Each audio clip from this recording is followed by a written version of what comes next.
సికింద్రాబాద్ శ్రీరామనవమిని పురస్కరించుకొని బోయిన్పల్లి సాయిబాబా కాలనీ శివ పంచాయతీ వీరాంజనేయ స్వామి దేవాలయం వద్ద సీతారాముల కళ్యాణాన్ని నిర్వహించారు ఆలయ కమిటీ మెంబర్లు.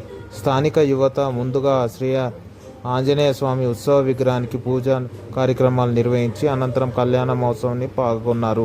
కళ్యాణ మహోత్సవానికి ముఖ్య అతిథులుగా కంటోన్మెంట్ శాసనసభ్యులు శ్రీ గణేష్, మాజీ బోర్డు సభ్యుడు పాండు యాదవ్, బోర్డు నామినేటెడ్ సభ్యురాలు భానుక మల్లికార్జున్, నర్మదా మల్లికార్జున్ పాల్గొన్నారు. ఆలయ కమిటీ మెంబర్లు వారిని ఘనంగా స్వాగతం పలికి పూల శాల్వాతో సత్కరించారు.